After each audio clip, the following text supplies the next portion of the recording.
Les stations de la croix, c'est le GPS de nos propres souffrances. Jésus n'est pas resté dans sa bulle, il est descendu dans l'arène pour marcher à nos côtés, même dans nos moments les plus sombres. Très calme, il a tout donné, pas pour l'obligation, mais par un amour qui dépasse tout ce qu'on peut imaginer. As-tu déjà eu l'impression de porter du poids trop lourd pour toi tout seul? Jésus a accepté tout cela par amour. Quelle est ta valeur à ses yeux selon toi?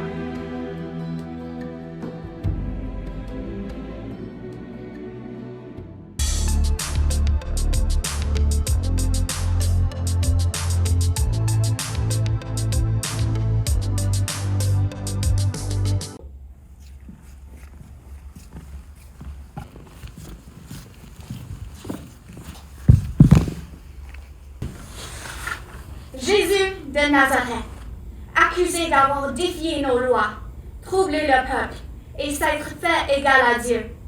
Barabbas, criminel notoire, insurgé et meurtrier. Peuple de Jérusalem, qui voulez-vous que je libère? Jésus, appelé le Christ, ou Barabbas, rebelle et meurtrier? Parlez, que votre choix soit proclamé. Barabbas! Jésus! Libérez mon mari! Barabbas! Jésus, tu es condamné à mort. Barabbas, tu es libéré.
As-tu vu quand Jésus est tombé? Mesdames et messieurs, un moment de choc sur le parcours! Le bois pèse lourd, le cri de la foule résonne, la fatigue s'accumule. Et oh! Première chute! Pendant le chemin, Jésus savait que ça serait difficile, douloureux, humiliant. Mais tomber, ce n'est pas prévu. Sous le poids du bois, sous le poids des insultes, sous le poids de nos fautes. Il tombe! C'est la fin! Non, regardez-le! Il se relève! Pas parce que c'est facile, pas parce que ça ne fait pas mal, mais parce que l'amour est plus fort que la chute. Et nous? On s'inscrit à un sport en pensant que ça ira. On promet de garder notre chambre propre. On dit oui à un party, même si l'anxiété nous serre la gorge. Et parfois, on tombe. Jésus comprend nos chutes. C'est humain de tomber. Es-tu capable de penser à un moment où tu es tombé?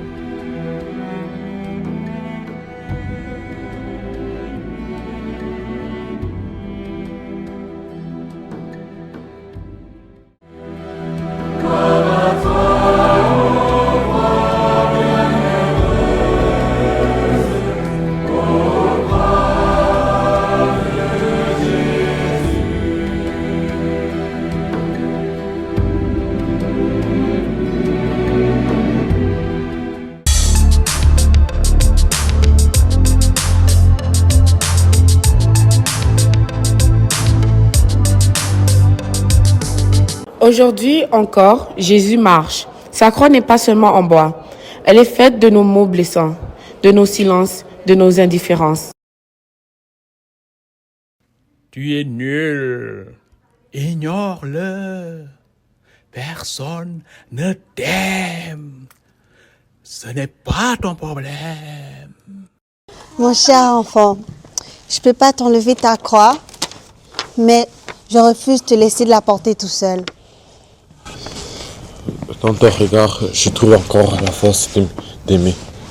Marie n'a pas arrêté la croix, mais elle a transformé la solitude en amour. Il suffit d'un regard, il suffit d'un cœur fidèle. Courage, je suis là. On marche avec toi.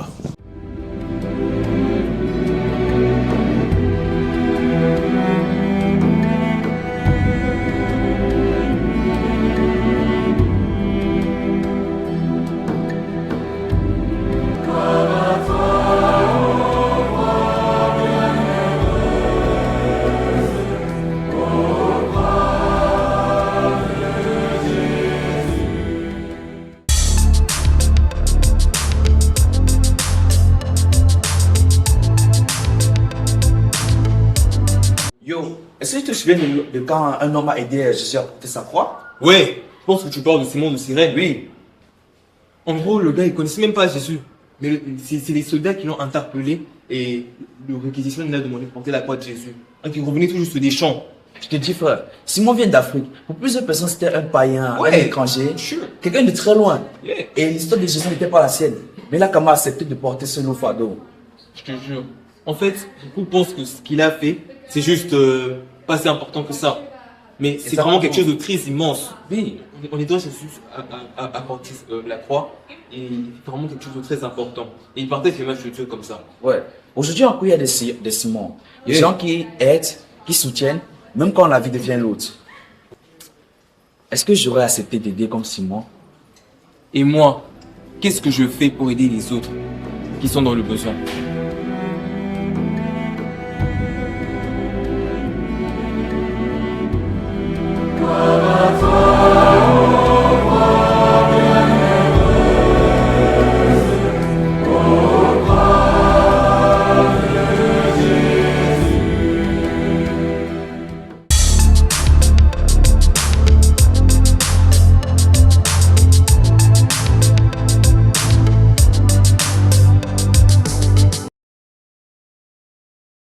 As-tu vu quand Véronique a essuyé le visage de Jésus? L'Évangile nous ne dit rien de Véronique dont le nom signifie « image vraie de Dieu ». Et que fait Véronique? Elle essuie avec beaucoup de tendresse le visage fatigué, poussiéreux, douloureux de Jésus. Elle apaise, purifie, redonne un élan. Par ce geste, elle montre toute l'importance que Jésus a à ses yeux. Dans ce monde de souffrance, d'indifférence, de solitude, Véronique nous invite à croire en la tendresse d'un Dieu toujours présent. Apprends-nous, Dieu d'amour, à devenir chaque jour comme une petite image de toi et étendre notre regard vers les autres, à voir leur souffrance, à les soulager un peu. Seigneur, imprime ton visage dans nos cœurs, afin que nous puissions te rencontrer et montrer au monde ton image. Ô Christ, donne-nous le courage de Véronique afin d'être là pour toi. Quelqu'un a-t-il été un jour pour nous, vraie image de Dieu? Et nous, a-t-on été pour d'autres cette petite image?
foule suivait Jésus.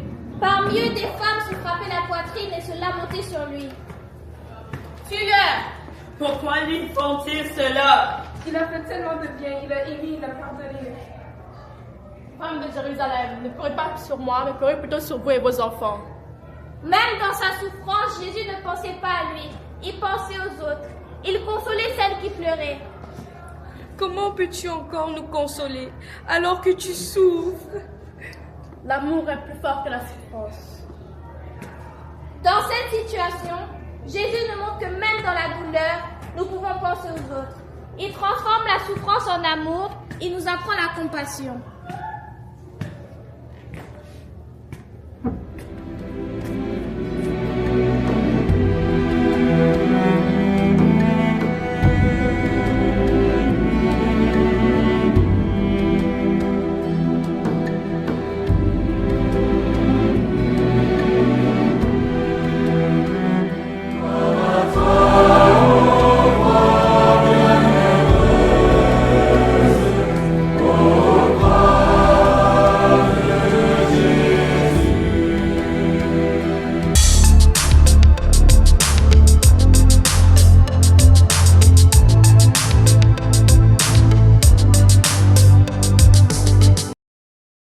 As-tu vu quand Jésus tombe pour la 3e fois?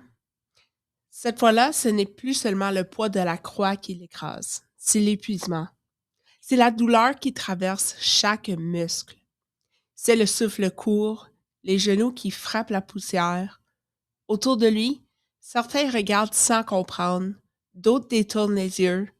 Il est au bout de ses forces. Et pourtant, il se relève. Il aurait pu rester là. Il aurait pu dire « c'est assez ». Mais l'amour ne s'arrête pas à la 3e chute. L'amour choisit de continuer, même quand le corps crie d'abandonner. Jésus tombe, encore, mais il ne renonce pas. Il avance pour nous, il avance avec nous. Combien de fois tombons-nous dans nos découragements, nos erreurs, nos peurs? Combien de fois pensons-nous que c'est la chute de trop? Si Jésus s'est relevé pour une 3e fois par amour, qu'est-ce qui m'empêche, moi aussi, de me relever aujourd'hui?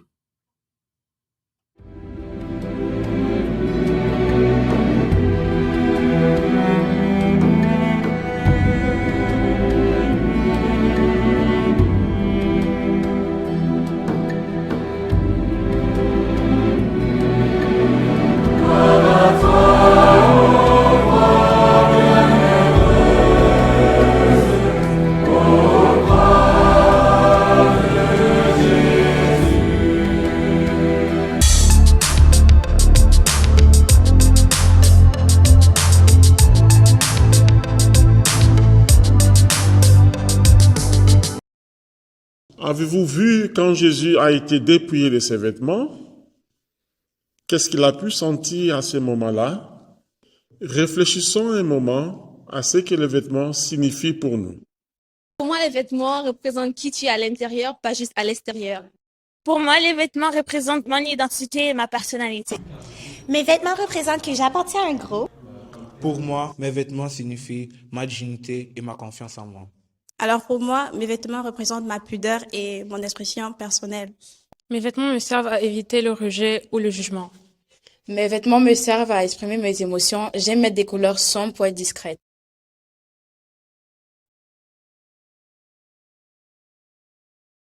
Pour moi, je donnerais un exemple sur les réseaux sociaux où on retrouve des body shaming ou autre chose. Des fois, nous, on peut se sentir rejeté aussi. Et ça, c'est correct car notre vie maintenant est temporelle, mais quand on est avec lui, on ne va pas se sentir seul jamais. Qui puis-je aider qui vit un dépouillement actuellement?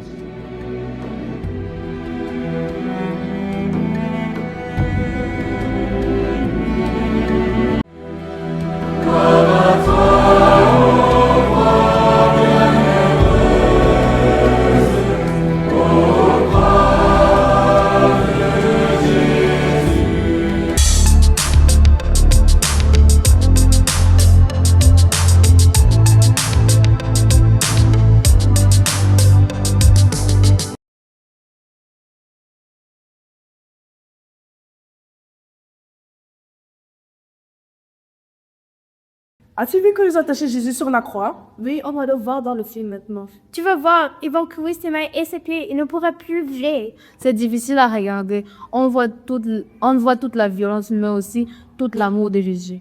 Moi, je comprends pas pourquoi il reste là.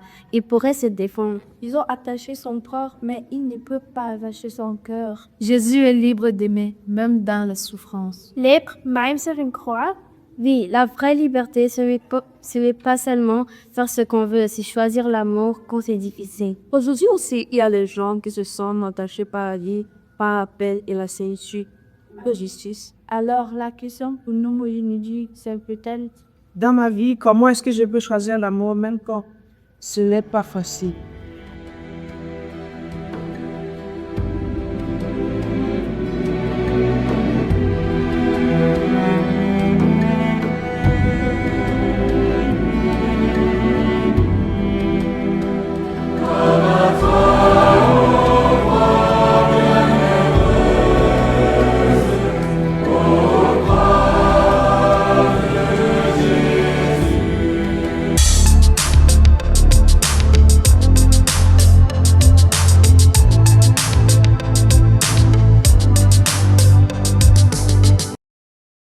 As-tu vu quand Jésus est mort sur la croix?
As-tu vu quand Jésus est descendu de la croix?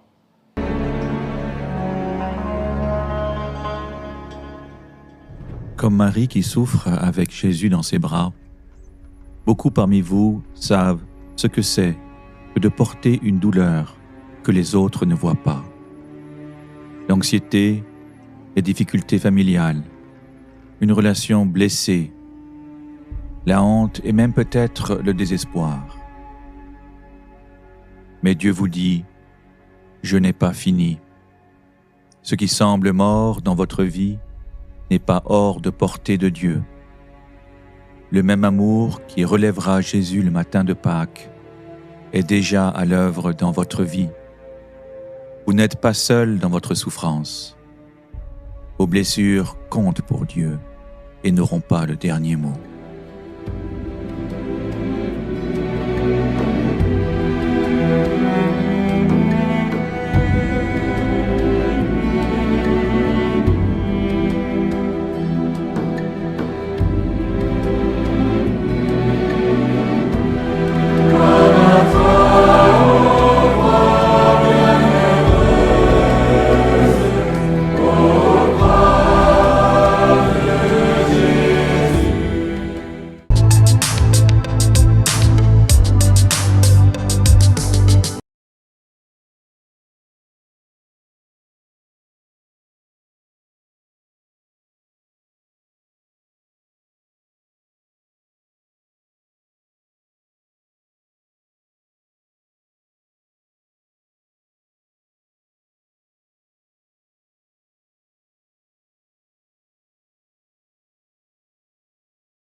s'accomplit, notre salut.